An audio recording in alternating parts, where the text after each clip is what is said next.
Amen. Ce soir, nous bénissons le Seigneur pour l'opportunité qu'il nous donne encore de venir à ses pieds afin que lui-même puisse encore nous abreuver au torrent de ses délices.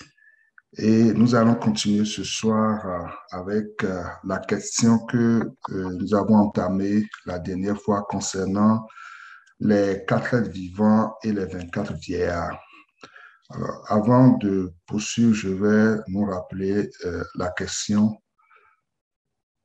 Dans le livre d'Apocalypse, lorsque le Seigneur a parti du chapitre 4, a élevé en esprit Jean pour lui faire voir ce qui doit arriver par la suite, l'apôtre Jean a vu au verset 4, 24 vieillards assis revêtus de vêtements blancs et sur leur tête des couronnes d'or. Et au verset 6, il a vu au milieu du trône et autour du trône quatre êtres vivants remplis de Dieu devant et derrière.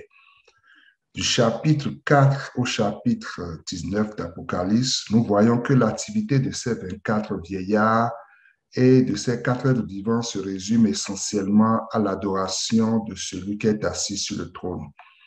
Alors, Apocalypse 5, verset 14 nous dit que les quatre êtres vivants disaient Amen et les vieillards se prosternaient et adorèrent. Apocalypse 17, verset 11. Et tous les anges se tenaient autour du trône et des vieillards et des quatre êtres vivants, et ils se prosternaient sur leur face devant le trône et ils adoraient Dieu. Enfin, Apocalypse 19, verset 4. Et les 24 vieillards et les quatre êtres vivants se prosternaient et adoraient Dieu assis sur le trône en disant Amen, Alléluia. Alors, la question était la suivante. Les 24 vieillards et les quatre êtres vivants représentent-ils des classes de vainqueurs? Et si oui, qu'est-ce qui les caractérise fondamentalement et les différencie?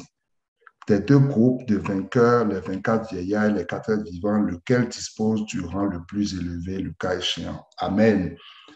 Alors, la dernière fois, le frère Alain nous avait vraiment instruit. Et ce que j'ai retenu de façon succincte, c'est que les quatre êtres vivants et les 24 vieillards, ce ne sont pas des esprits, ce sont vraiment des personnes, ce sont des rachetés, des personnes qui sont rachetées, mais qui sont en marche vraiment pour vaincre. Donc, ce ne sont pas ce sont pas des esprits, c'est pas l'état final de la marche, mais c'est vraiment dans le processus, ils sont vraiment dans le processus. Et au début, dans le livre d'Apocalypse, on dit de l'Église que nous sommes un royaume de sacrificateurs, mais pour Dieu. Mais ultimement, à la fin, c'est d'être vraiment des sacrificateurs de Dieu. Donc, ces classes de personnes, 24 vieillards et 4 êtres vivants, sont en fait en marche vers l'accomplissement vraiment du projet de Dieu. Le projet de Dieu qui est depuis Genèse 1, 26, de faire l'homme à son image selon sa ressemblance. Donc, ceci étant, je sais que la dernière fois, le frère Jean-Philippe voulait intervenir. Donc, ce soir, l'opportunité nous est encore donnée et nous comptons vraiment sur la grâce du Seigneur que lui-même, comme nous l'avons dit tantôt dans notre prière, que le Seigneur lui-même puisse nous ouvrir la compréhension de ce livre de la rédemption et que la connaissance que nous allons recevoir, que ça ne soit pas simplement une connaissance information, mais que ça nous serve vraiment dans notre marche avec le Seigneur, que nous puissions vraiment comprendre au travers des signes et des symboles que le Seigneur nous donne, les réalités qui se cachent et que nous puissions vraiment les considérer dans notre marche avec le Seigneur. Que le nom du Seigneur soit béni. Donc, je laisse le micro pour les interventions. Amen. Amen. Je pense que le frère Jean-Philippe, il doit avoir un problème de connexion. Mais il m'a demandé de passer avant lui et puis mardi prochain, il va passer, comme il se peut que j'ai une contrainte mardi prochain. Donc, Amen. vraiment, que le Seigneur soit béni, vraiment. Et avec le résumé que tu as fait, on comprend que les choses que nous a apportées le frère Alain le mardi passé ont vraiment servi parce que c'est l'essentiel que tu as résumé. Nous bénissons le Seigneur pour tout ce qu'il fait. Et c'est vrai que quand on touche au livre de la Révélation, c'est pas toujours facile. C'est pas toujours facile, mais notamment aussi quand on touche au thème que nous sommes en train de voir en ce moment-là sur les 24 vieillards et les 4 vivants, c'est pas des choses faciles parce que c'est pas des choses qu'on a l'habitude d'entendre. Mais nous sommes dans l'obligation de crier au Seigneur. Nous sommes dans l'obligation de fléchir les genoux devant le Seigneur pour qu'il nous aide à comprendre ces choses. Amen. Pourquoi? Parce que ce sont des choses qui touchent à notre rédemption. Amen. Donc, c'est vraiment important qu'on les comprenne, qu'on crie au Seigneur.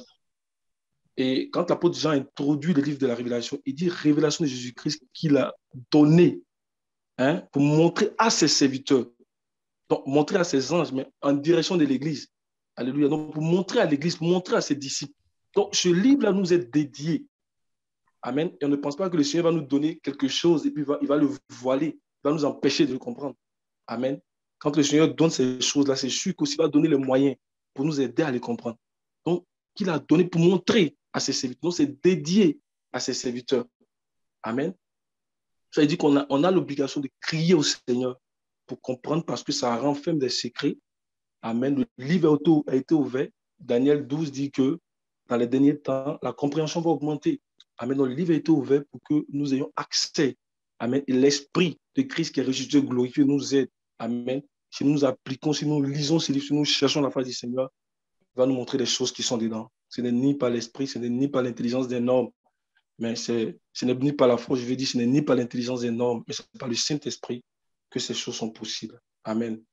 Et avant de commencer, ce que j'aimerais dire, c'est que, comme le frère Alain a fait la dernière fois, nous devons toujours avoir en tête le plan de Dieu, nous devons toujours avoir en tête le projet de Dieu qui a été annoncé, qui a été énoncé dans Genèse chapitre 1, verset 26.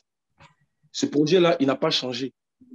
Et c'est ce projet-là que les ministères écrits du Nouveau Testament se sont évertués à développer dans leurs écrits. Alléluia. Depuis les 4 évangiles, en passant par les actes des apôtres, en passant par les épîtres des ministères écrits du Nouveau Testament jusqu'à l'Apocalypse, c'est ce projet de Dieu-là, quand on lit bien avec les yeux de l'esprit, qui se sont évertués à développer.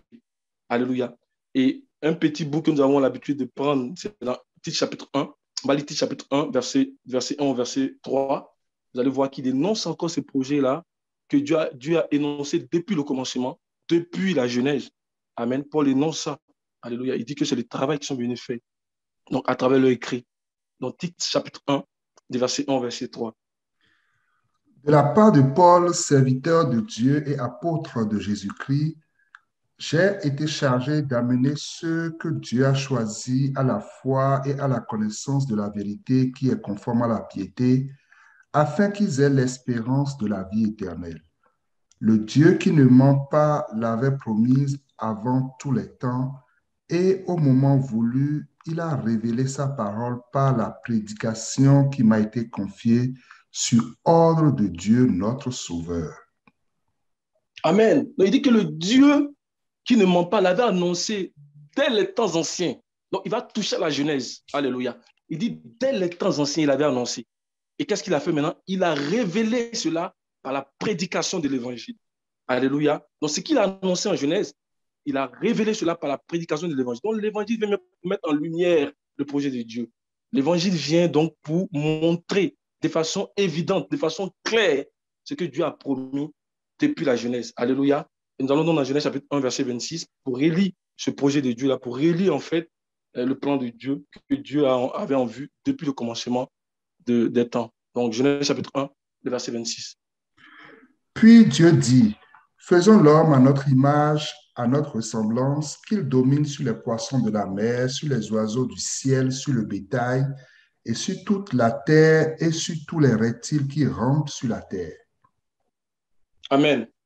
Et nous savons que c'est faisons l'homme à notre image et selon notre ressemblance, comme disait le frère Amen tout à l'heure, c'est un processus. Amen. C'est un processus dans lequel Dieu est en train d'élever l'homme. Amen. Donc, on le sait pleinement à sa beauté morale ou à son caractère moral. Amen. C'est ce qui est énoncé par image. Donc, la beauté morale, le caractère moral de Dieu. Pour nous, en ce moment, ça va se voir dans notre conduite. Amen. De la manière de nous conduire. Amen. Dans la pureté, dans la conduite. Alléluia. Donc, Dieu élève l'homme à sa beauté morale, à son caractère moral. Donc, non seulement à son image, donc sa beauté morale, son caractère moral, mais aussi à différentes expressions de sa ressemblance, c'est-à-dire de sa manifestation, de sa puissance. Alléluia. Et nous savons que le modèle parfait de Dieu pour l'homme, la référence de Dieu pour l'homme, alléluia, nous savons que c'est Christ. C'est-à-dire c'est lui qui possède en fait tous les attributs de Dieu. Amen. C'est pour cela que dans Colossiens 1, verset 15, on va le lire qu'on connaît très bien, Colossiens 1, verset 15. Donc Christ, c'est le modèle de Dieu pour l'Église. C'est le modèle de Dieu pour les vainqueurs. Alléluia. Christ, c'est la pierre angulaire. Christ, c'est la pierre de l'édifice. C'est la pierre principale. Christ, c'est l'édifice tout entier. Alléluia. Donc, dans Colossiens 1, verset 15. Il est l'image du Dieu invisible, le premier-né de toute la création. Amen. Ici, quand on dit l'image du Dieu invisible, là, c'est différent. C'est-à-dire qu'ici, en fait, il est la plénitude de l'image de Dieu. Amen. Il est la plénitude de l'image de Dieu. Il est la vision de Dieu. Il est le semeur. Au départ, on voit d'abord la première parabole, comme on l'a dit, c'est le semeur qui sort. Ce n'est pas pour ne rien. Quand on commence par la parabole, par le semeur. Alléluia. C'est la vision, c'est celui qui sort d'abord. Mais par la suite, on dit, il va pour s'aimer. Amen. Donc, il va pour mettre la sémence en terre dans le but maintenant d'élever un corps de personnes. Donc, c'est d'abord le semeur. Alléluia. C'est lui la vision de Dieu. Amen. Et donc, on voit que Dieu, en exaltant notre Seigneur Jésus-Christ dans la chair, amen, c'est-à-dire dans son humanité, parce que Christ est venu en tant qu'homme. Donc, en l'exaltant, il est temps de nous montrer que c'est possible. Donc, à nous, hériter de la promesse, il est temps de nous montrer que c'est possible aujourd'hui. Pour des hommes comme nous, c'est possible de nous élever aussi au modèle de Christ, c'est-à-dire au modèle de la vision. Amen. Au modèle de celui qui était les prémices, celui qui est les prémices. En train de montrer que c'est possible pour des hommes mortels comme nous aujourd'hui de nous prendre, de nous élever aussi, pour qu'on parvienne à la gloire. Amen. C'est possible. Amen. Et Dieu l'a montré à travers Christ qui aujourd'hui est devenu un esprit éternel, qui est devenu un esprit vivifiant. Amen. Et c'est pour cela que dans Hébreu, on va arriver à la question, on va aller doucement parce qu'il faut parler de la vision d'abord. Hébreu chapitre 2, le verset 8. Parlons d'abord du premier Adam. On va voir ce que l'auteur de l'Épître aux Hébreux dit. Hébreu 2, verset 8. Tu as mis toutes choses sous ses pieds. En effet, en lui soumettant toutes choses, Dieu n'a rien laissé qui ne lui fût soumis. Cependant, nous ne voyons pas encore maintenant que toutes choses lui soient soumises. Amen. À la fin, il dit, cependant, nous ne voyons pas encore maintenant que toutes choses lui soient soumises. Donc, il parle ici du premier Adam. Il parle de l'homme. Amen. Donc, Adam, c'est vrai, il était créé dans une innocence parfaite. Hein? Dieu a énoncé dans Genèse chapitre 1, verset 28. Il dit dominer. Paul dit cependant, on ne voit pas. Ce n'est pas encore arrivé vraiment que tout lui a été soumis. On ne voit pas ça. Mais quand il va énoncer pour Christ au verset 9, mon frère, qu'est-ce qu'il dit de Christ? Alléluia. Mais celui qui a été abaissé pour un peu de temps au-dessous des anges, Jésus, nous le voyons couronné de gloire et d'honneur à cause de la mort qu'il a soufferte, afin que, par la grâce de Dieu, il souffrit la mort pour tous. Amen. Donc, on le voit couronné de gloire. On le voit atteindre l'achèvement. Alléluia, la plénitude de l'image et la plénitude de la ressemblance de Dieu. On le voit couronné de gloire. Amen. C'est-à-dire qu'il a atteint le modèle parfait. Il est le modèle parfait. Alléluia. Alléluia. Donc, ce que Christ est devenu par la puissance de la résurrection, c'est-à-dire l'esprit vivifiant qu'il est devenu, c'est ce qu'il réalise dans cet âge pour toute personne qui va répondre favorablement à l'appel céleste ou à la vocation céleste que Dieu a adressée à l'humanité. Alléluia. Et ce projet-là, nous le savons, Dieu, il le réalise par Christ. Amen. C'est pour cela que dans Matthieu 16, le Seigneur dit qu'il va bâtir son église. Hein? Il dit sur cette révélation, donc sur cette pierre, sur cette pétra, sur cette grosse pierre, sur cette révélation, il dit qu'il va bâtir son église. Hein? Sur quelle révélation? Sur la révélation de Christ, sur la connaissance de Christ. L'église est bâtie quand elle connaît Christ. Alléluia. Donc, sur la révélation de Christ, il va bâtir son église. La sagesse bâtit sa maison. Il nous bâtit avec la connaissance. Il nous bâtit avec sa révélation. Alléluia. Donc, il dit qu'il va bâtir son église et les portes du séjour de la mort ne vont pas prévaloir contre elle. Ça veut dire que ce corps de personnes-là va devenir comme Christ. C'est-à-dire qu'ils vont vaincre la mort. Amen. Ils vont connaître la résurrection. Alléluia. Mais c'est toujours par Christ. Alléluia. Et par la connaissance de Christ. Donc, le modèle de Dieu, c'est lui. La vision de Dieu, c'est lui. Et le travail que Dieu fait présentement, c'est de nous rendre semblables à lui en tout point. Plénitude de son image. Alléluia. Ainsi que différentes expressions de sa ressemblance. Maintenant, quand on dit qu'on est pleinement semblable à l'image du Seigneur et on exprime une manifestation de sa ressemblance, c'est ce qu'on appelle en fait parvenir au trône. Amen. Quand on va parvenir à Allah, c'est-à-dire pleinement à son image, une expression de sa ressemblance, ça veut dire qu'on est parvenu au trône. Donc, parvenir au trône, en fait, c'est l'état final de l'appel céleste de Dieu en Jésus-Christ. Alléluia. Cet appel-là, donc, qui est énuméré dans Philippiens 3, verset 14. Alléluia. On parle du prix de la vocation céleste de Dieu en Jésus-Christ. Et dans Hébreux 3, on parle de la vocation, alléluia, de Dieu en Jésus-Christ. Donc, on va bouger, alléluia, on va voyager vers cet état-là. Amen. Mais alors que nous voyageons vers cet état, donc de parvenir au trône, Dieu va nous élever à différents stades, va nous élever à différents niveaux. Amen. Donc, on va pour atteindre le trône, on va pour atteindre le modèle parfait, mais il va nous élever à différents niveaux. Alléluia. Amen. Donc, il nous élève à différents niveaux. Amen. Et comme on a vu, en fait, je pense qu'il y a 2 semaines de cela dans un enseignement, là, comme on a vu là, on a vu qu'il y a différents niveaux dans le lieu céleste. Alléluia. Nous allons vers la question. Donc, il y a différents niveaux. Donc, alors qu'on va au trône là, il y a différents niveaux dans le lieu céleste.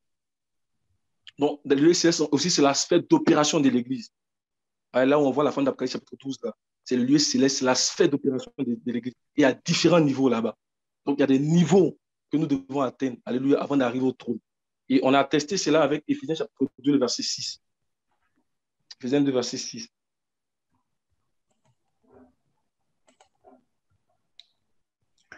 Il nous a ressuscités ensemble et nous a fait asseoir ensemble dans les lieux célestes en Jésus-Christ. Amen. Donc, on dit les lieux célestes parce qu'il y a différents lieux, il y a différents niveaux. Alléluia. Et on a dit que la manière dont un chrétien est assis avec Christ dans les lieux célestes, ça dépend de sa relation avec Christ. Ça dépend de son intimité avec Christ. Ça dépend en fait de sa soumission à la parole de Dieu. Amen. Nous avons mentionné qu'à mesure que nous nous soumettons à la parole de Dieu, nous sommes d'abord dans le parvis. On est esprit à travers l'autel des holocaustes. Mais à mesure qu'on se soumet à la parole de Dieu, Amen, le Seigneur va nous élever d'un niveau à un autre niveau. Amen. Va nous élever d'un niveau à un autre niveau. Amen. Donc, nous allons d'un niveau à un autre niveau pour parvenir au niveau final, en fait, qui est le trône. Alléluia. C'est pour ça la Bible dit que nous sommes transformés de gloire en gloire à la même image que lui, selon l'Esprit. Amen. Et c'est dans cette transformation que Dieu élève des croyants victorieux. Amen. C'est dans ce niveau-là qu'il élève des croyants victorieux. Amen. Membres de son corps jusqu'à ce qu'il nous introduise dans le trône. Alléluia, qui est le symbole du niveau le plus élevé. Amen. Donc, au fur et à mesure qu'on va se soumettre à la parole, au fur et à mesure qu'on va obéir à la parole, on va aller d'un niveau à un autre niveau. Amen. Donc, il y a des croissances, il y a des niveaux. Alléluia, dans la croissance en Christ pour parvenir au trône. Donc, pour atteindre le modèle final de Dieu qui est Christ. Alléluia. Et cela va nous introduire donc dans la question qui nous a été posée. On va aller dans Apocalypse chapitre 4, le verset 1 d'abord. Apocalypse 4, verset 1. Après cela, je regardais et voici une porte était ouverte dans le ciel. La première voix que j'avais entendue comme le son d'une trompette et qui me parlait dit, monte ici et je te ferai voir ce qui doit arriver dans la suite. Amen. Donc ici, le Seigneur dit à Jean, monte ici. Il dit, monte ici. Et par la suite, Jean dit qu'il a été ravi en esprit. Amen. Donc il dit, monte ici. Et Jean dit qu'il a été ravi en esprit. Donc il a été ravi à un autre niveau. Amen. Parce qu'il était un premier niveau où le Seigneur a adressé 7 lettres aux 7 églises d'Asie mineure. Et quand il a fini ce niveau, il dit, maintenant monte à un autre niveau. Alléluia. Et Jean dit qu'il a été ravi en esprit. En fait, dans la révélation d'être élevé en esprit, là, le Seigneur a voulu aussi nous révéler comment il nous élève en fait jusqu'au trône. Alléluia. Et dans ce parcours-là, en fait, de la longueur de consécration, là, hein, il nous élève donc à différentes classes, amen, ou à différents niveaux d'élévation, alléluia, jusqu'à ce que nous puissions arriver au trône. Donc, monte ici. Donc, élève-toi à un autre niveau. Amen. Il va élever Jean jusqu'à ce qu'il va voir des classes. Et mais il va aller voir celui qui est assis sur le trône. Alors, il est en train de nous montrer comment aussi il nous élève pour parvenir jusqu'au trône. Alléluia. Et quand on relit encore le verset 1, il dit, après cela, je regardais et voici une porte était ouverte dans le ciel. La première voix que j'avais entendue comme le son d'une trompette et qui me parlait, dit, monte ici et je te ferai voir ce qui doit arriver dans la suite. Alléluia. Donc, il dit, je te ferai voir ce qui doit arriver dans la suite. Alléluia. Donc, les choses que le Seigneur a commencé à montrer à Jean à partir du chapitre 4 sont les choses à venir. Ce sont des réalités célestes, spirituelles, mais qui sont des choses en fait en préparation. Amen. Il dit, je te ferai voir les choses qui vont arriver dans la suite. Alléluia. Donc, ce sont des choses que le Seigneur est en train de préparer. Au moins, il présentait ça, ce sont des choses en préparation. Ce sont des réalités spirituelles. Il dit, je te ferai voir ce qui va arriver dans la suite. Amen. Donc, ce n'est pas pour dire qu'on va aller au ciel et puis on va voir, on va dire, ah, voici les 24 vivants, hein. Ah, voici les 4 êtres vivants. Hein. Non. Il dit, les choses que je vais te montrer sont des choses qui doivent arriver dans la suite. Amen. Il montrait des réalités spirituelles, il montrait la préparation qu'il est en train de faire. Alléluia. Une préparation qu'il est en train de faire. Alléluia. Pour son église. Il dit, je vais te montrer les choses qui vont arriver dans la suite. Ça, c'est un premier élément que nous devons garder. Donc, les choses qu'il a commencé à montrer à partir du chapitre 4 sont des choses qui vont arriver dans la suite, sont des réalités spirituelles qui montraient à Jean qu'ils allaient arriver dans la suite. Donc, qui étaient en préparation, qui étaient en formation. Alléluia. Et la deuxième des choses encore que nous devons savoir, c'est que l'apôtre Paul, dans 1 Corinthiens 15, il parle de la résurrection. Et il dit que nous serons changés. Alléluia. Et nous savons que quand nous serons changés, il parle aussi de revêtir l'incorruptibilité et l'immortalité. Alléluia. Donc, au moment où on va être changé, là, ça veut dire qu'on sera comme le Seigneur. Alléluia. Donc, s'il y a des classes qu'on doit parcourir avant de devenir comme le Seigneur, c'est que ces classes-là, on va les expérimenter pendant que nous sommes encore dans ce corps, pendant que nous sommes encore dans cette chair. Alléluia. C'est pour cela que quand tu faisais ton résumé par rapport à ce que le frère a dit, il a dit que ce sont des choses alors que nous sommes encore sur la terre. Donc, la dernière des choses, quand on parvient au trône, là, c'est qu'on est transformé. Est-ce que vous comprenez? On est transformé, on est devenu comme le Seigneur. Donc, s'il y a d'autres classes qui sont inférieures à ça, c'est que ces classes, on les expérimente quand on est encore dans notre corps. Donc, ça, c'est un élément aussi qu'il faut garder. Alléluia. C'est pour cela que quand on regarde les 7 promesses que le Seigneur a données dans le livre d'Apocalypse, vous allez voir que la plupart des promesses, c'est pendant que nous sommes encore sur la terre. Alléluia. C'est pendant qu'il a dit à Philadelphie, je te donne la couronne, retiens-la, garde-la, afin que personne ne prenne ta couronne. Mais Philadelphie était encore sur la terre. Donc, il lui a donné la couronne à signer alors qu'elle était encore sur la terre. Il y a d'autres promesses comme ça, la plupart des promesses là, c'est pas qu'on va arriver au ciel. Et on dit, oh, que tu es un vainqueur au ciel. Non, le vainqueur, c'est maintenant. C'est maintenant que le Seigneur nous demande d'être vainqueur. C'est maintenant. Alléluia. Il dit, à celui qui vaincra, je t'honorerai. Donc, parce que tu es vainqueur, tu vas recevoir. Parce que tu es qualifié, tu vas recevoir la promesse. Donc, c'est maintenant que le Seigneur nous appelle à être des vainqueurs. Et être vainqueur, c'est chaque jour, comme on le répète, à travers une vie de foi, à travers une vie de consécration, à travers une vie de sanctification. Alléluia. Donc, ce qu'on a dit, ce n'était qu'une parenthèse pour montrer là où le Seigneur nous amène. C'est vraiment important qu'on ait cet objectif-là. Amen. Maintenant, ce qu'on va faire, on va aller progressivement à partir de la présentation du trône. On va présenter le trône et ensuite, on va regarder les différentes classes qui entourent le trône. Amen. Et dans cette connexion-là, on va voir en fait les 24 vieilles, les 4 vivants. On va voir qui est-ce qu'ils sont en fait. Amen. Donc, on va aller du trône et on va essayer de bouger du trône maintenant à ceux qui sont autour du trône. Alléluia. Je pense qu'avec ce qui nous a été dit le mardi, parce que on aura une bonne compréhension. Je prie que le Seigneur vraiment donne une bonne compréhension avec ce que nous venons pour ajouter. Alléluia. Donc, mon frère, Apocalypse chapitre 1, le verset 4 au verset 5, sinon au verset 6.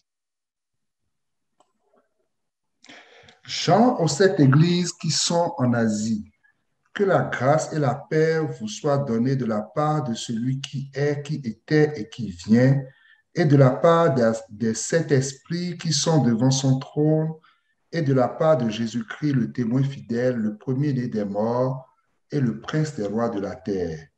à celui qui nous aime, qui nous a délivrés de nos péchés par son sang et qui a fait de nous un royaume des sacrificateurs pour Dieu son Père. À lui soit la gloire et la puissance au siècle des siècles. Amen. Amen. Donc, ils sont introduits devant le trône de Dieu avant de regarder ceux qui entourent le trône de Dieu. Et devant le trône de Dieu, Jean parle de différents personnages. Alléluia, on peut les reprendre trois personnages, mais ce sont les mêmes personnages en fait. Vous voyez, il parle d'abord, c'est le même personnage, il parle d'abord de celui qui est, qui était et qui vient. Ensuite, il parle des 7 esprits, alléluia, qui sont devant son trône. Et à la fin, en fait, il va parler de Jésus-Christ, le témoin fidèle, le premier-né des morts, alléluia, et le prince des rois de la terre. Amen. Et il va dire à celui qui nous a rachetés par son sang. Amen. Ce n'est pas des personnages, bien des thèmes comme ça qu'il voulait utiliser. Mais ce qu'il est en train de faire, en fait, il est en train de montrer différents aspects, différentes manifestations du Seigneur dans le temps. C'est le même personnage, en fait. Celui qui est, celui qui était et qui vient, les 7 esprits qui sont devant son trône, alléluia, et le Jésus-Christ, le témoin fidèle, c'est le même personnage. Alléluia. Regardez d'abord, il dit celui qui est, qui était et qui vient. Amen. Il dit ça fait allusion en fait au Seigneur Dieu lui-même. Alléluia. Ça dit Jésus-Christ en tant que Dieu, en tant qu'Esprit éternel. Alléluia, qui a toujours été. Amen. Et c'est de cela qu'il a parlé à Moïse dans Exode 3, verset 14. On peut le lire. Exode 3, verset 14. Alléluia. Donc, on va montrer que les trois personnages sont les mêmes. C'est différentes manifestations du Seigneur, différents aspects du Seigneur. Alléluia. Et puis maintenant, on va les regarder maintenant autour du trône. Alléluia. Vas-y, mon frère. Dieu dit à Moïse, je suis celui qui suis. Et il ajouta, c'est ainsi que tu répondras aux enfants d'Israël. Celui qui s'appelle Je suis m'a envoyé vers vous. Amen. Donc, celui qui suit, c'est celui qui est. Alléluia. Celui qui a toujours été. Alléluia. C'est pour cela qu'on voit, il dit, celui qui est, qui était et qui vient. Alléluia. Quand il rencontre Jean, n'oublions pas, dans Apocalypse chapitre 1, alléluia, il dit, je suis l'alpha et l'oméga, le premier et le dernier. Alléluia. Donc, il est d'abord celui qui est l'esprit éternel, l'esprit qui a toujours été avant la fondation du monde. Il a été, il est, et même jusqu'à dans l'éternité, il est encore. Alléluia. Donc, c'est vraiment important que nous sachions en fait qu'il est celui qui est, qui était et qui vient. Ça, c'est vraiment important. Le deuxième élément, il dit de la part des 7 esprits qui sont devant le trône. Alléluia. Et les 7 esprits ici, dont il est fait mention, font allusion à Christ. Alléluia. En tant que celui qui est ressuscité, donc en tant que celui qui a vaincu la mort. Les 7 esprits, en fait, ça fait allusion en fait à l'esprit de Christ qui est ressuscité et glorifié. Amen. Donc, il est l'esprit éternel. Il est celui qui est venu, qui est ressuscité et glorifié. Alléluia. Amen. Donc, ça, c'est vraiment important. Ça, il faut qu'on retienne ça. Donc, il est l'esprit éternel. Il est celui qui est ressuscité et glorifié. Alléluia. Amen. C'est vrai qu'il est dit qu'ils sont devant son trône. Amen. Mais comprenons que c'est une description de celui aussi qui est assis sur le trône. Alléluia. Nous ne nous bloquons pas. Il est capable d'être devant le trône, il est capable d'être au milieu du trône, il est capable d'être partout. On est en train de montrer différents aspects. Amen. C'est vrai qu'on dit les 7 esprits qui sont devant son trône, mais c'est en direction de celui qui est sur le trône. On va les démontrer. Amen. Donc, il est l'esprit éternel. Il est l'esprit de Christ glorifié, ressuscité, glorifié. Alléluia. On va lire encore d'Apocalypse 1, verset 4. Et après, on va lire Apocalypse 4, verset 5. Apocalypse 1, verset 4 et 4, verset 5. Jean aux 7 églises qui sont en Asie, que la grâce et la paix vous soient données de la part de celui qui est, qui était et qui vient, et de la part des 7 esprits qui sont devant son trône. Maintenant, Apocalypse 4, verset 5. Du trône sortent des éclairs, des voix et des tonnerres. Devant le trône brûlent 7 lampes ardentes qui sont les 7 esprits de Dieu. Regardez, faisons très attention. L'Apocalypse 1, verset 4, il est fait mention des 7 esprits qui sont devant son trône. Alléluia. Mais dans l'Apocalypse 4, verset 5, on a une autre mention. Amen. Parce qu'il est rajouté, en fait, il est dit que ce sont les 7 esprits de Dieu. Donc, les 7 esprits qui sont devant son trône, Apocalypse 4, verset 5, on rajoute une autre mention. Ce sont les 7 esprits de Dieu. En fait, tu vas encore relire les deux passages. Faites très attention. Apocalypse 1, verset 4, on ne dit pas les 7 esprits de Dieu, on dit seulement les sept esprits qui sont devant son trône. Mais dans les 4, 5, on rajoute les 7 esprits de Dieu. Donc, pour dire que ce sont les esprits de Dieu, c'est en direction de celui qui est sur le trône, c'est en direction de l'Esprit éternel. Alléluia. C'est une caractéristique de l'Esprit éternel. En fait, tu vas relire les deux versets. Regardez, au chapitre 4, verset 5, il a rajouté les 7 esprits maintenant de Dieu. Vas-y, mon frère. Apocalypse 1, verset 4. Jean aux 7 églises qui sont en Asie. Que la grâce et la paix vous soient données de la part de celui qui est, qui était et qui vient, et de la part des 7 esprits qui sont devant son trône. Maintenant, verset 4, chapitre 4, verset 5, et puis regardons le petit bout là, il dit que ce sont les esprits de Dieu, ce sont les 7 esprits de Dieu. Apocalypse 4, verset 5. Du trône sortent des éclairs, des voix et des tonnerres. Devant le trône brûlent 7 lampes ardentes qui sont les 7 esprits de Dieu. Amen. Donc, il est assis sur le trône, mais les 7 esprits qui sont devant son trône aussi sont les esprits de Dieu. Alléluia, c'est l'esprit de Christ ressuscité et glorifié. Amen. Et nous comprenons que si une grâce doit venir des sept lampes qui sont devant son trône, là, c'est qu'elle vient de Dieu. Parce que toute grâce, en fait, vient de Dieu. Alléluia. Donc, les 7 lampes-là sont en direction de celui qui est assis sur le trône. Alléluia. Mon frère, on va lire Jacques 1, verset 10. On lit vraiment beaucoup, mais c'est vraiment important. Jacques 1, verset 17.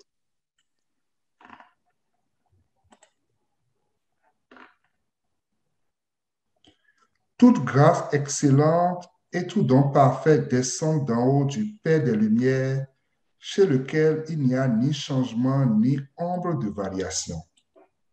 Amen.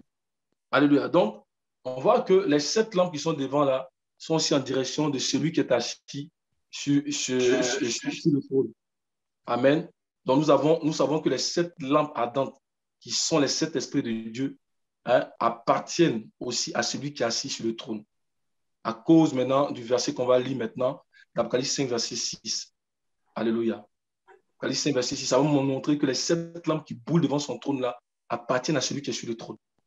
Alléluia.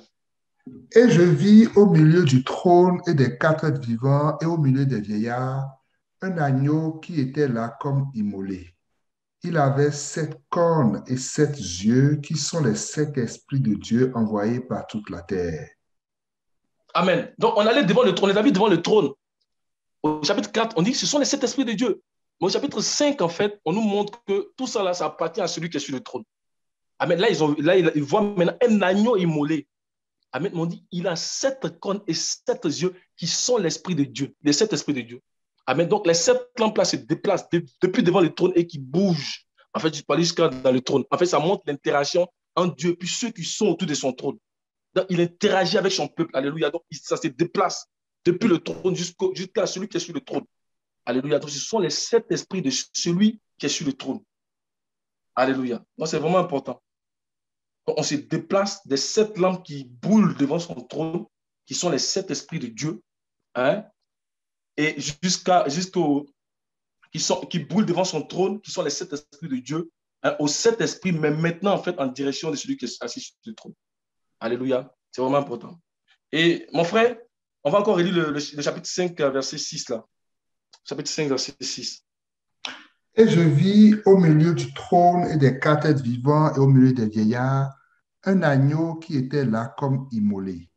Il avait... Amen. Amen. C'est ça. Vas-y, il avait 7 cornes, oui, c'est ça. Il avait 7 cornes et 7 yeux qui sont les 7 esprits de Dieu envoyés par toute la terre. Amen. Donc, il avait 7 cornes et 7 yeux. Alléluia. Donc, les 7 cornes et les 7 yeux sont à celui qui est assis sur le trône. Donc, à l'agneau qui est sur le trône. Amen. Et les 7 cornes ici, ça nous parle du ministère de la puissance. Donc, les cornes nous parlent de la puissance. Et les 7 yeux qui nous parlent du ministère de la sagesse. Amen. C'est pour cela que quand on va parler des 4 vivants avec plusieurs yeux, là, il faut comprendre, ça nous parle en fait de la sagesse. Alléluia. Donc, les 7 cornes nous parlent de la puissance et les 7 yeux nous parlent de la sagesse. Amen. Et tout le travail que Dieu est en train de faire par son esprit, là, c'est avec la puissance et la sagesse. L'œuvre de la rédemption qu'il est en train d'accomplir pour nous amener à la fin, c'est avec la puissance et la sagesse. On va lire 1 Corinthiens, chapitre 1, verset 24.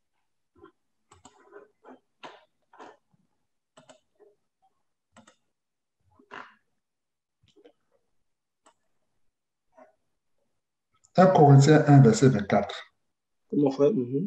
Mais puissance de Dieu et sagesse de Dieu pour ceux qui sont appelés tant juifs que grecs. Amen. Donc, il manifeste sa puissance, il manifeste sa sagesse pour ceux qui sont appelés tant juifs que grecs. Alléluia. Donc, les 7 esprits de Dieu, les 7 cornes et les 7 yeux, qui sont les 7 esprits de Dieu, dont nous révèlent la puissance du Seigneur, donc la plénitude de la puissance. Alléluia. Et aussi la plénitude de la sagesse. Amen. La sagesse bâtit sa maison. Alléluia. Nous dit en fait un proverbe, je pense proverbe. Alléluia. Donc, on a parlé de celui qui est assis sur le trône.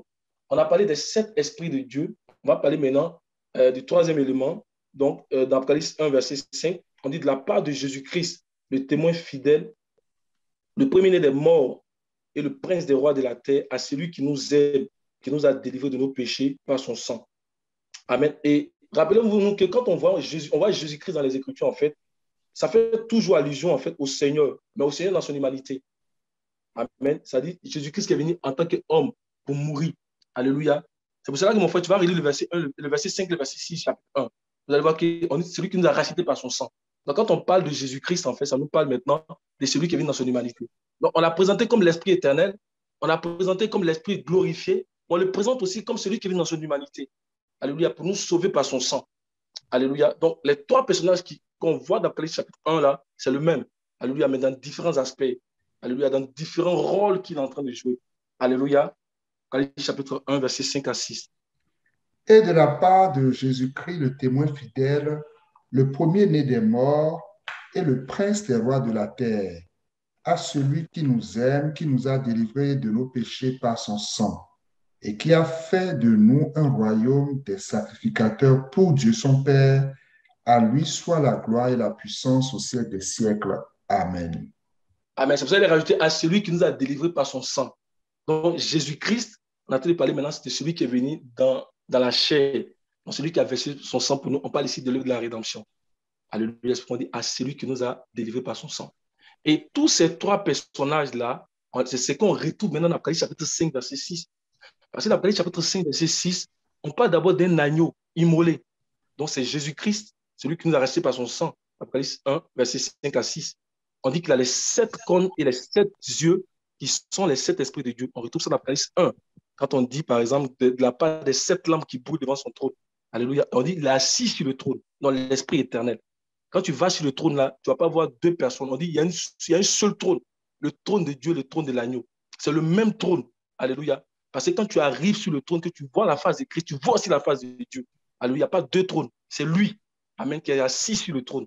Quand tu vois sa face, tu vois la face de Dieu. La face de Christ, en fait, c'est la face de Dieu qui voit tout. Amen. Donc, il n'y a pas 2 trônes. Alléluia. Donc, il est, en tant que lui-même, son propre serviteur, donc venu, alléluia, pour racheter l'humanité par son sang, mais il est aussi debout sur le trône, il est assis sur le trône. Alléluia. En tant que l'Esprit éternel, en tant que l'Esprit qui domine.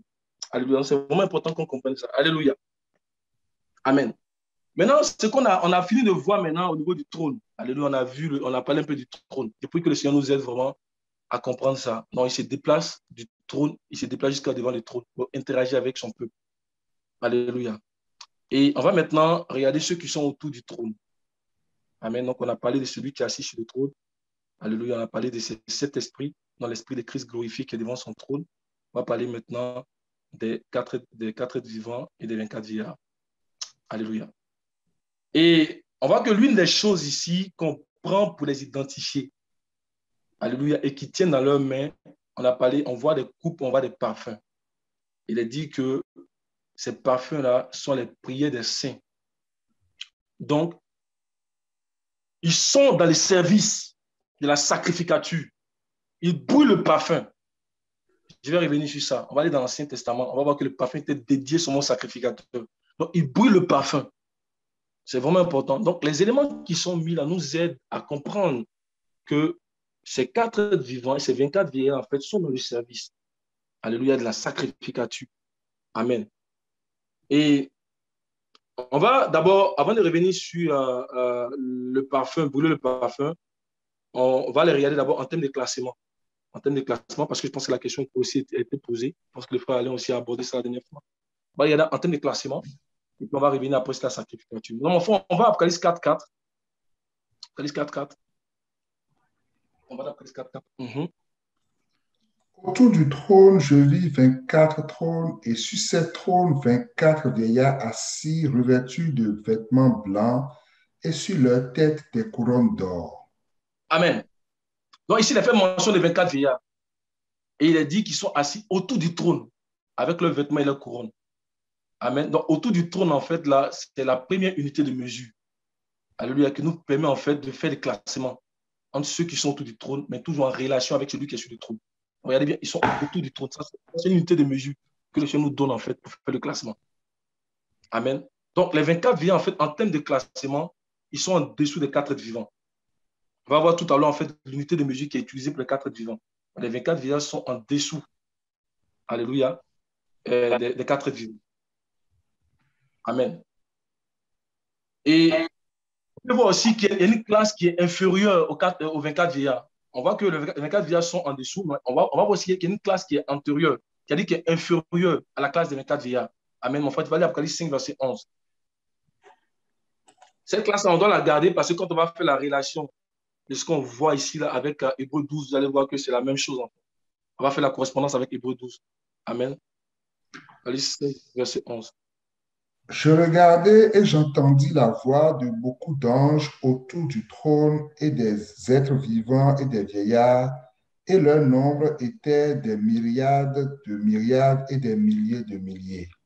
Amen. Donc, eux, ils étaient autour du trône, autour des 4, mais ils étaient aussi autour des 24 vieillards. Donc, en termes de référence, en termes d'unité de mesure, autour, là, ils sont inférieurs aux 24 vieillards.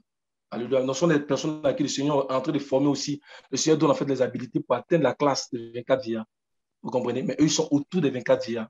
Amen. Mais anyway, en fait, somme toute, on ne va pas parler de cette classe-là pour le moment parce qu'on est en train de regarder les 24 vieillards et les 4 vivants. Donc, quand on prend les 24 vieillards et les 4 vivants, en fait, la première classe, en fait, c'est-à-dire la classe qui est la plus basse, en fait, c'est la classe des 24 vieillards parce qu'eux, ils sont autour du trône. Amen. Non, c'est unité de mesure. Ils sont autour du trône. Alléluia.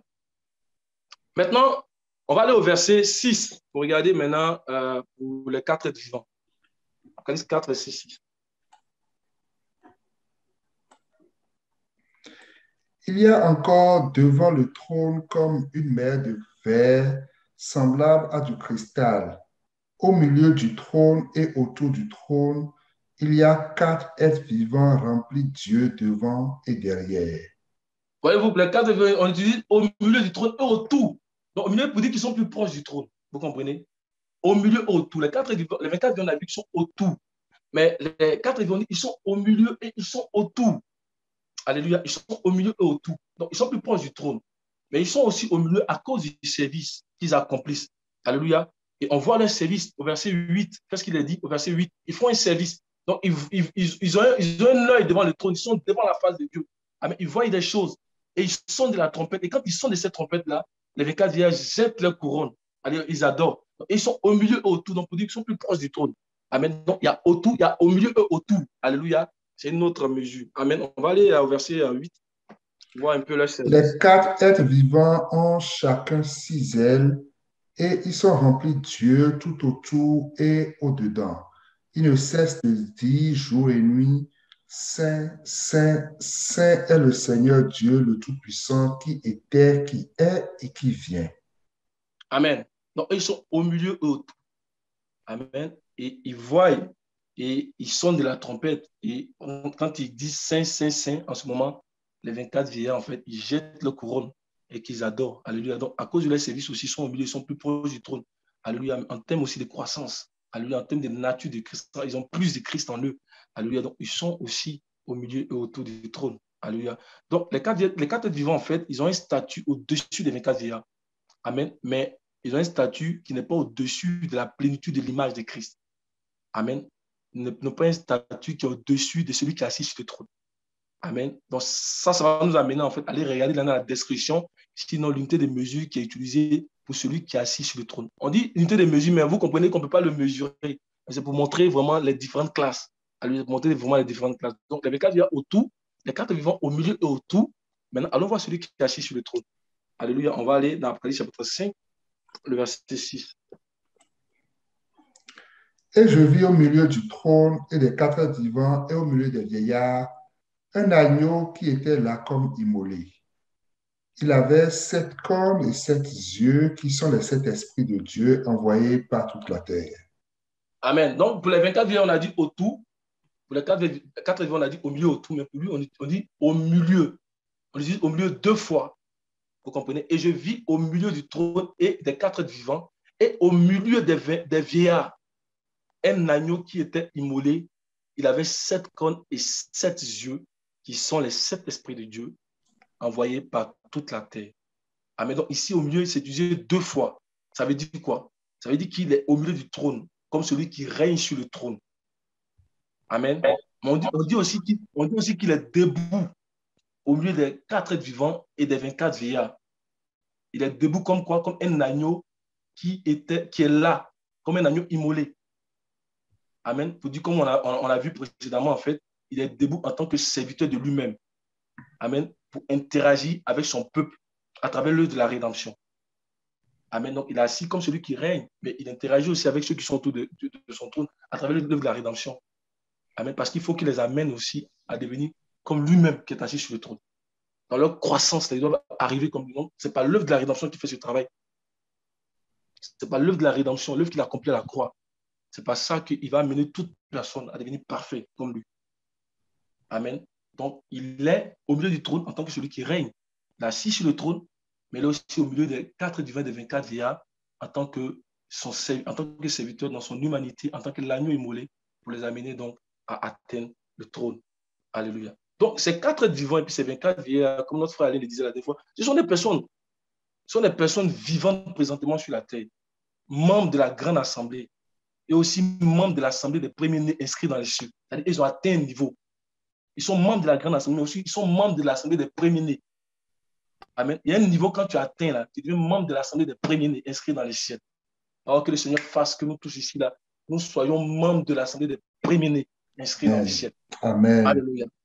Et on va aller dans Hébreu chapitre 12, et on va faire une correspondance avec ce qu'on vient de voir. Mais avant cela, on va relire Apocalypse chapitre 5, verset 11. Je prie que ce ne sont pas seulement des informations, c'est venir compléter tout ce que notre frère Alain a dit et puis aller dans le même sens pour nous montrer que vraiment, ce n'est pas des sujets faciles, mais asseyons-nous et puis demandons au Seigneur de nous aider vraiment à comprendre ça, parce que ça y va de notre rédemption, c'est important pour nous. C'est important quand on voit les choses, on voit le chemin, ça nous ouvre le chemin et ça nous aide à persévérer. Quand le chemin est fermé, tu ne peux pas persévérer. Ça nous ouvre, on voit le chemin et ça nous aide à persévérer. Amen. On va te dire, frère, amen. Maintenant, le Saint-Esprit va venir t'attester que tu as les 3 couronnes, mais tu es arrivé à là. Et tu dis, j'ai déjà les 3 couronnes. Oh Seigneur, je vais y arriver. Il a fait la défi, retiens ce que tu as. Il donne des témoignages pendant qu'on est encore sur la terre. Retiens, afin que personne ne prenne ta couronne. Alléluia, que le Seigneur nous aide. Après, chapitre 11, 5, verset 11. Je regardai et j'entendis la voix de beaucoup d'anges autour du trône et des êtres vivants et des vieillards, et leur nombre était des myriades de myriades et des milliers de milliers. Amen. Donc, on a vu qu'il y avait des nombres de myriades et des milliers d'anges. Retenez bien, myriades et milliers d'anges. Alléluia. Après, on avait les 4, donc ils sont en dessous des 24 vieillards. Donc, ceux-là, ils sont en dessous des 24 vieillards. On a vu ça. Donc, ils étaient autour des 24 vieillards, autour des 4 vivants et autour de celui qui est assis sur le trône. C'est cette classe-là, alléluia, d'anges-là, ils sont inférieurs. Alléluia, ils sont inférieurs donc aux 24 vieillards. Et après, on voit les 24 vieillards qui sont autour. Après, on voit les 4 vivants qui sont au milieu, autour. Et on voit l'agneau qui est au milieu et au milieu. Amen. Donc, on va prendre ce schéma et on va se transporter. Alléluia, dans Hébreu chapitre 12. On va aller voir ça. On va dans Hébreu 12. Amen, à partir du verset 22. Donc, on a vu myriade là-bas. Regardez bien le verset 22. Ça va nous présenter le même schéma, la même structure. Alléluia. Donc, souvent, les ministères écrits du Nouveau Testament en ont parlé, mais souvent, ce n'est pas l'Esprit qui parlait. Et quand le Seigneur nous permet de faire des connexions comme ça, ou bien qu'on entend les enseignements qui viennent faire des connexions comme ça, on se dit que la Bible, elle est homogène, en fait. C'est le même esprit qui écrit toutes choses, en fait. Vous comprenez? C'est le même esprit. Quand on parle, par exemple, de notre thème qu'on est en train de voir en ce moment-là, on parle de la femme d'Apocalypse chapitre 12. On va dans Galate, Paul dit que les enfants pour qui je souffre les douleurs de l'enfantement. Hein? On ne sait pas de quoi il est en train de parler. Il se présente comme une église. Il dit, il souffre les douleurs de l'enfantement. On va dans Apocalypse chapitre 12, on voit la femme en train de crier. On dit, c'est de ça qu'il parlait. Et on comprend que c'est le même esprit qui a inspiré les ministères écrits du Nouveau Testament pour qu'ils écrivent leur œuvre. alléluia, nous commençons à faire attention à ce qui est écrit et nous crions au Seigneur pour qu'il puisse nous aider. Amen. Donc, après chapitre 12, à partir du verset 22. Hébreu. Pardon, Hébreu 12, mon frère, à partir du verset 22. Excuse-moi. Mais vous vous êtes approchés de la montagne de Sion, de la cité du Dieu vivant, la Jérusalem céleste, des myriades qui forment le cœur des anges, de l'assemblée des premiers-nés inscrits. On peut s'arrêter ici déjà. Amen. Donc, d'après les 5 verset 11, on a vu qu'il y avait des myriades et des milliers. Et maintenant, au verset que mon frère vient de dire, le verset 22, voyez-vous, il a encore fait mention des myriades qui forment le cœur des anges. Donc, c'est ce bout-là qu'on voit d'après les 5 verset 11. Lorsqu'il a fait mention des myriades et des milliers d'anges. Amen. Donc, on comprend que tous ceux-là, en fait, ils appartiennent à la cité du Dieu vivant. Amen. Parce qu'il a commencé par la cité du Dieu vivant. Non, ils appartiennent à la cité du Dieu vivant. La cité du Dieu vivant, la Jérusalem céleste, c'est la cité d'administration de Dieu. C'est là-bas où Dieu prend les décisions, c'est là où il prend les décrets. Amen. Et présentement sur la terre, là, elle est visible dans la grande assemblée. C'est-à-dire elle est visible à travers l'Église, qui est le corps de Christ. Amen. Donc on comprend que les réalités célestes qui nous sont ici présentées, en fait, c'est un travail que le Seigneur est en train d'accomplir au sein de la grande assemblée. Amen. Au sein de la cité du Dieu vivant. Alléluia. On continue, mon frère. On va continuer un peu. Le verset 23. Le verset 23, tu vas lire la version Martin, pardon. Hébreu 12, mais verset 23, tu vas lire la version Martin. Donc, on va voir qu'il y a la grande assemblée et puis il y a l'église des premiers-nés. Donc, la cité du Dieu vivant, là, c'est la grande assemblée. Amen. Mais dedans, il y a l'église des premiers-nés, inscrits dans les cieux. C'est-à-dire de ceux qui sont appelés à hériter de la vie éternelle. Alléluia. Hébreu 12, verset 23. Et à l'assemblée et à l'église des premiers-nés qui sont écrits dans les cieux, et à Dieu qui est le juge de tous, et aux esprits des justes sanctifiés. Amen. Donc, après 5 verset 11, on a vu d'abord des myriades et des milliers. Et ici, on parle de l'assemblée. Comprenez ici la grande assemblée, hein, le corps de Christ. Et il continue pour dire, et à l'église des premiers-nés qui sont inscrits dans les cieux. Amen. Donc, à l'église des premiers-nés, des prémices qui sont inscrits dans les cieux. Alléluia. Et c'est là qu'on va trouver la classe des 24 vieillards et des 4 êtres vivants. Donc, dans la grande assemblée, dans des myriades qui sont autour du trône, on a aussi maintenant les 24 vieillards et les 4 êtres vivants. Donc, qui appartiennent, alléluia, à l'église des premiers-nés. C'est pour cela que la dernière fois, on a vu dans Apocalypse chapitre 20, le verset 4, verset 6, on dit qu'il leur fut donné le trône. Il a dit, heureux, c'est ceux qui ont pas la première résurrection. Ils appartiennent à l'église des premiers-nés, inscrits dans les cieux. C'est-à-dire qui sont appelés à hériter des promesses, à hériter de la vie éternelle. Donc, il y a la grande assemblée, ce sont des personnes qui sont dans la grande assemblée. Des hommes comme vous et moi qui sont dans la grande assemblée. Alléluia, qui vivent dans la grande assemblée. Alléluia. Et à l'assemblée et à l'église des premiers-nés qui sont inscrits dans les cieux. En fait, tu vas terminer la lecture.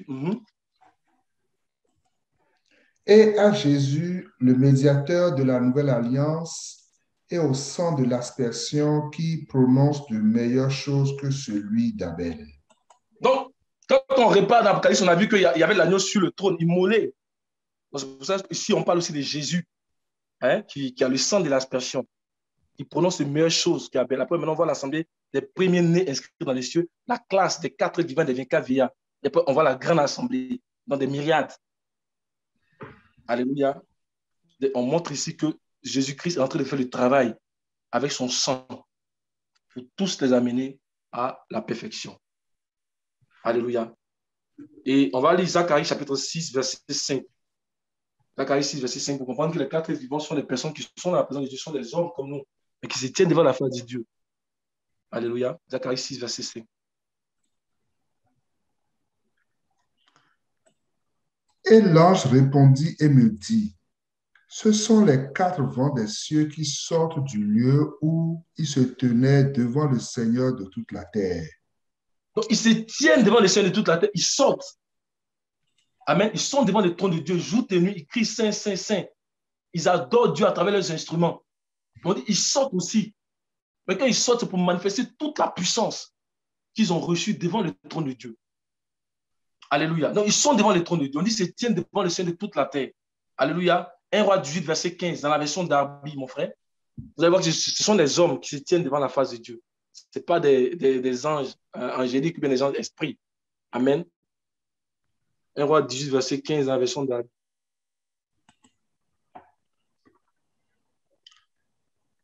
Et Élie dit, l'Éternel des armées devant qui je me tiens est vivant, qu'aujourd'hui je me montrerai à lui. Donc, Élie qui était un homme, il dit, il se tient devant le Seigneur des armées. Alléluia. On a vu dans Zacharie 6, l'ange me dit, ce sont les quatre vivants qui sortent du lieu où ils se tiennent, où ils se tenaient. Et on voit qu'un homme comme Élie, il se tenait devant la face de Dieu. Alléluia. Ce sont des personnes comme vous et moi qui se tiennent devant la face de Dieu. Alléluia. Qu'un ministère vraiment que Dieu leur a donné. Alléluia. Et c'est vraiment important. Et on va aller assez rapidement pour que je puisse terminer. On va retourner dans l'Apocalypse chapitre 5. Donc, on a voulu faire la correspondance avec Hébreux 12 pour montrer que ce sont des personnes qui appartiennent à la grande assemblée et aussi qui appartiennent aussi à l'assemblée des premiers-nés. Alléluia. Et qui vont pour ressembler à celui qui est assis sur le trône. Alléluia. Et donc, dans l'Apocalypse chapitre 5, on va lire du verset 1 au verset 9.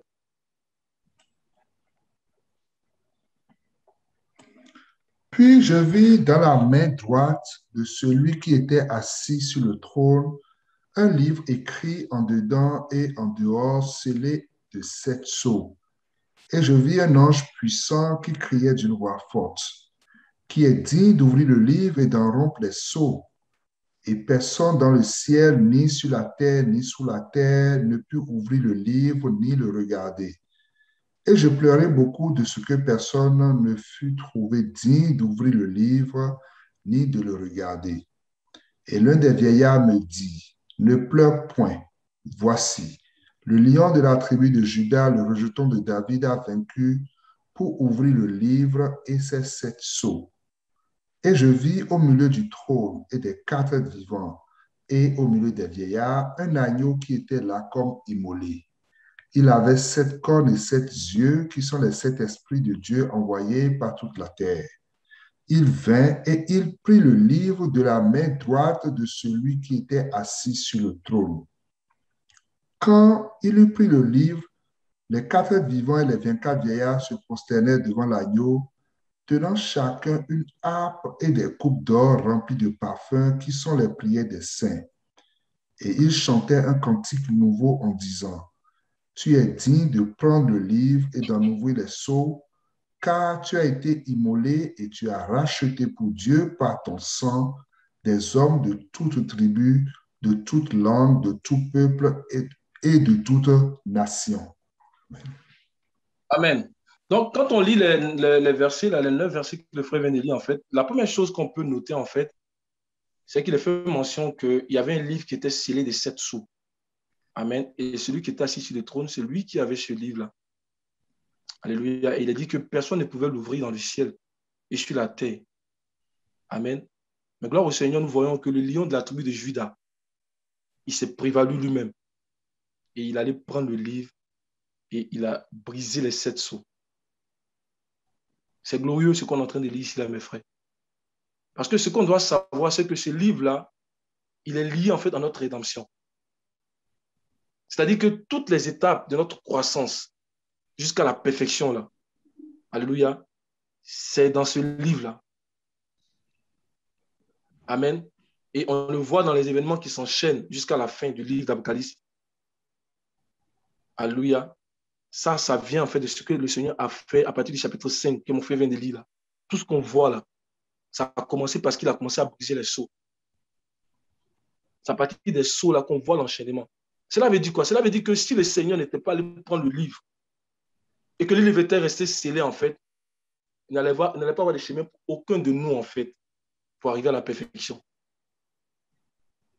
Amen. Et c'est la raison pour laquelle au verset 4, Jean a dit qu'il pleurait. Il a pleuré beaucoup de ce que personne n'était trouvé digne d'ouvrir le livre et de le regarder. Si le Seigneur n'avait pas pris ce livre et brisé, mes frères, on était perdus à jamais. Amen. Il est dit au verset 3 que personne dans le ciel, ni sur la terre, ni sous la terre, ne peut ouvrir le livre et le regarder. Donc, sans l'agneau, en fait, l'humanité était perdue, frère. C'est pourquoi on doit le bénir, c'est pourquoi on doit l'adorer. C'est parce qu'il a brisé qu'on voit que les événements commencent à s'enchaîner. Nous le bénissons, nous l'adorons, nous attrapons ses pieds, nous le servons. Amen. Parce qu'il nous a ouvert un chemin. Il nous a ouvert une grande porte. L'agneau, il nous a sauvés. Toute élévation et toute croissance sont le résultat de ce qu'il a fait pour nous. Ce n'est pas par notre propre force, ce n'est pas par notre propre intelligence, mais c'est le résultat de ce qu'il a fait pour nous. Amen. Là, c'est le premier point.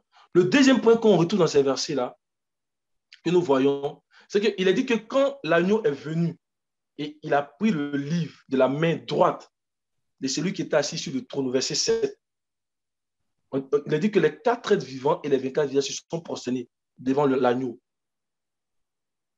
Et ils tenaient chacun une coupe, une harpe et des coupes d'or remplies de parfums, qui sont les prières des saints. Donc, on voit ici parce qu'ils tiennent, comme je l'ai dit au départ, là, notamment les coupes de parfums, que ce sont des personnes qui participent au service du sanctuaire. Amen. Et le verset 9 dit qu'ils chantaient un cantique nouveau. Tu es digne de prendre le livre et d'ouvrir les sceaux, car tu as été immolé et tu as racheté pour Dieu par ton sang des hommes de toute tribu, de toute langue, de tout peuple et de toute nation. Alléluia. Donc, il a dit que tu as racheté. Et dans la version Martin que notre frère Alain a donné, ça c'était un élément très important pour nous faire comprendre. Mon frère, on va le relire encore. La version Martin, dans le verset 9, je pense que c'est la version Martin, oui, verset 9, ouais, le verset 9, ouais. Et il chantait un nouveau cantique en disant, tu es digne de prendre le livre et d'en ouvrir les sceaux, car tu as été mis à mort et tu nous as rachetés à Dieu par ton sang de toute tribu, langue, peuple et nation. Amen. Donc, il dit, tu nous as rachetés. Alléluia. Pour dire que les 4 vivants et les 24 vivants, eux-mêmes, ils faisaient partie des personnes rachetées. Amen. Donc, ce ne sont pas des créatures mystérieuses, en fait, qu'on va voir au ciel. Ce qu'on est en train de voir ici, là, ça fait allusion en fait, à des réalités spirituelles qui sont en train de transmettre des aspects du travail de Dieu qui est en train de développer en nous, en fait, la nature de Christ. Donc, ça transmet, en fait, ça nous transmet, quand on dit ça nous transmet ça nous fait comprendre la réalité spirituelle du travail de Dieu qui est en train de développer en nous, alléluia, la nature de Christ. Ça, c'est le deuxième point. Donc, ils sont aussi des rachetés. Le troisième point, c'est qu'il a dit qu'ils chantaient un cantique nouveau. Donc, on doit comprendre que dans les Écritures, en fait, lorsque Dieu fait quelque chose de nouveau, c'est toujours suivi en fait d'un message, d'un cantique nouveau. Donc, il a fait quelque chose pour eux aussi. Les 24 vieilles, les 4 vivants, c'est pourquoi ils sont en train de chanter. Amen. Ils chantaient cantique nouveau parce qu'il a fait quelque chose pour eux. Quand les Israélites sont sortis d'Égypte et que le Seigneur les a délivrés, ils ont commencé à chanter. Non, vous allez voir qu'à chaque fois que Dieu fait quelque chose de nouveau dans les Écritures, il y a un chant. Donc, il a fait quelque chose de nouveau pour eux. Non seulement pour eux, mais pour nous. C'est pour ça qu'ils ont commencé à chanter. Un cantique nouveau. Donc, c'est toujours suivi en fait d'un cantique nouveau. Or que Dieu nous donne de chanter, alléluia, de nouveaux cantiques.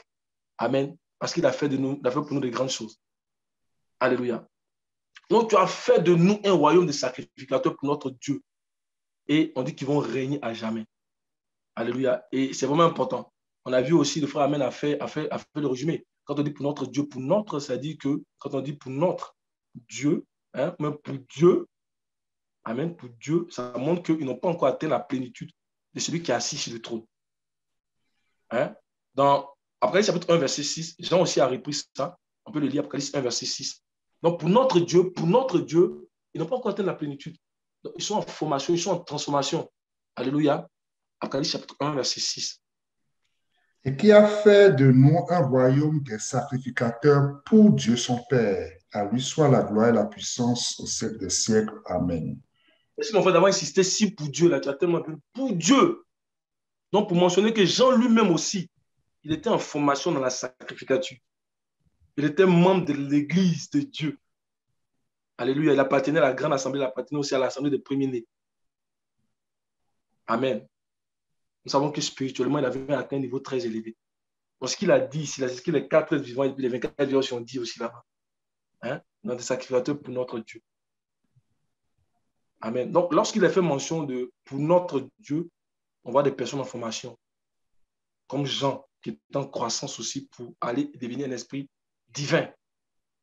Et on a vu l'achèvement de cela dans l'Apocalypse chapitre 20. Je ne vais pas revenir là-dessus. Il avait dit les sacrificateurs des dieux. Donc, pour dire que là, ils sont arrivés à l'achèvement, ils sont entrés pleinement dans le service. Amen. Donc, Dieu interagit avec ceux qui sont autour du trône pour les former parce qu'ils doivent entrer pleinement dans le service. Alléluia. Maintenant, avant de terminer, excusez-moi, j'ai pris beaucoup de temps. Avant de terminer, ce qu'on va faire, on va regarder en fait quelques caractéristiques des prêtres dans l'Ancien Testament. Et on va regarder en fait la différence en fait entre les classes des Lévites, alléluia, que David avait établi sur l'ordre de l'Éternel. Alléluia, dans cette révélation qui était donnée à Gad le prophète. Quand vous lisez 2 Chroniques, on dit que les classes que David a établies là, ce n'était pas de lui-même. Je vais vous montrer un verset tout à l'heure qui dit que c'est Dieu qui l'a montré à son voyant. Ça venait de Dieu. Donc David ne s'est pas élevé pour établir des classes comme ça. Donc, toutes les réalités spirituelles que Dieu a en vue là, il avait déjà commencé à montrer ça dans l'Ancien Testament. Donc, quand on commence à parler des 4 vivants et des 24 vivants, ce n'est pas des choses qu'on vient en dire, c'est parce qu'il y a des écrits depuis l'Ancien Testament qui attestent ces choses-là et qui viennent nous aider donc à avoir une compréhension plus féconde. Amen. Et on va aller, en fait, tu vas relire Apocalypse 5, verset 8 là, et puis on va aller dans l'Ancien Testament. Quand il eut pris le livre, les 4 vivants et les 24 vieillards se prosternaient devant l'agneau, tenant chacun une harpe et des coupes d'or remplies de parfums qui sont les prières des saints. Amen. Donc, ils tenaient des coupes. Hein? Ils tenaient une harpe et des coupes remplies de parfums qui sont des prières. Ça veut dire qu'ils brûlaient le parfum. Ils brûlaient le parfum. Donc, ça, c'est le premier élément qu'on constate. C'est-à-dire que ce sont des gens qui, dans les services dans lesquels ils étaient là, ils brûlaient le parfum. Alléluia. Et on va dans l'Ancien Testament pour voir que ceux qui brûlaient le parfum, c'était dédié seulement à la lignée d'Amran, père de Aaron. C'était dédié seulement à la lignée d'Aaron. Ceux qui brûlaient le parfum, c'est ceux qui étaient dans la sacrificature. Amen. On va aller dans 2 Chroniques 13, verset 10. 2 Chroniques, tu vas lire le verset 10 au verset 11. 2 Chroniques 13, verset 10 à 11.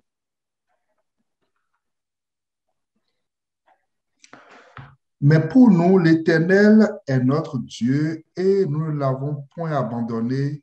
Les sacrificateurs au service de l'Éternel sont fils d'Aaron et les Lévites remplissent leurs fonctions. Et quelles sont les fonctions, verset 11? Nous offrons chaque matin et chaque soir des holocaustes à l'Éternel. Nous brûlons le parfum odoriférant. Nous mettons les pains de proposition sur la table pure et nous allumons chaque soir le chandelier d'or et ses lampes, car nous observons les commandements de l'Éternel, notre Dieu. Amen. Et chaque fonction ici, c'est une fonction que nous sommes aussi appelés à faire. Alléluia. Je pense qu'on va revenir sur ces messages parce que j'avais écrit un test et ça fait longtemps. Je n'ai pas pu en fait le partager, mais chaque fonction ici, chaque soir, les holocaustes de l'Éternel, brûler le parfum. Alléluia. Mettre les pains sur la table de proposition. Allumer chaque soir le chandelier d'or et les lampes. Alléluia. Il dit, car nous observons, tout ça, c'est observer le commandement. Dans la réalité en Christ, il y a un sens pour ça aussi. Amen. Mais ici, ce qui nous intéresse, c'est qu'ils brûlaient le parfum. Et au verset 10, il a dit qu'ils sont sacrificateurs. Donc, c'est réservé aux sacrificateurs de brûler le parfum. Donc, quand on les voit en train de brûler le parfum avec des coupes qui sont remplies de parfum, on voit qu'ils sont dans le service de la sacrificature. Ça nous indique qu'ils sont dans le service de la sacrificature. Alléluia. Maintenant, on va regarder les instruments de musique. Et plus particulièrement, on va voir la harpe. Alléluia. Alléluia, toujours pour les identifier. Amen. Et on voit que dans le service du temple que Salomon avait bâti, on va retrouver également 2 classes de personnes qui étaient au service de Dieu. Amen. La première classe, en fait, c'était donc la classe des fils d'Aaron, de la lignée d'Amran, père d'Aaron. Et il y avait l'autre classe qui était la classe des Lévites. Alléluia. Mais on les voit ici comme des chantres. Les Lévites chantent, c'est-à-dire des prophètes. Alléluia. Donc, de la lignée donc, de Éman, de Asaph et de Jédudoum, qui étaient en fait des grands chantres qui ont écrit aussi des psaumes. Amen. Et leurs descendants, c'était des prophètes. On va les voir tous, c'était des prophètes. Donc la harpe qu'ils avaient, c'était pour prophétiser. Alléluia. Et on va aller dans 2 Chroniques 29, le verset 25. Au verset 26.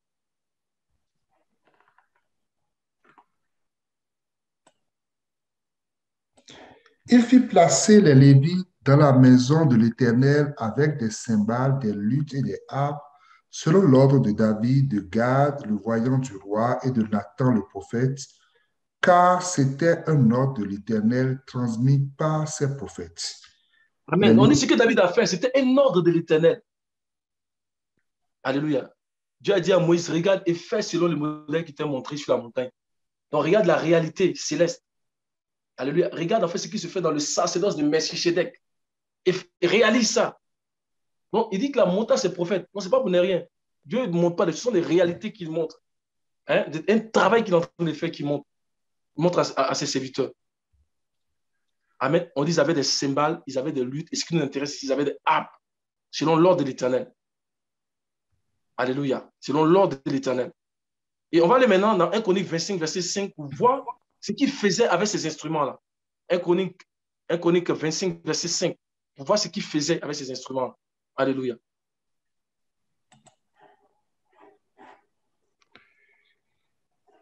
Tous fils d'Éman qui étaient voyants du roi pour révéler les paroles de Dieu et pour exalter sa puissance. Dieu avait donné à Éman 14 fils et 3 filles. Verset 6. Tous ceux-là étaient sous la direction de leur père pour le chant de la maison de l'Éternel et avaient des cymbales, des luttes et des harpes pour le service de la maison de Dieu. Asaph, Jédudain et Éman recevaient les ordres du roi. Ils reçoivent les ordres du roi. Alléluia. Ils reçoivent les ordres de celui qui est assis sur le trône. Et on dit que leur rôle, c'était d'exalter, de magnifier la puissance de Dieu. Alléluia. Comme les 4 divins qui crient Saint, Saint, Saint.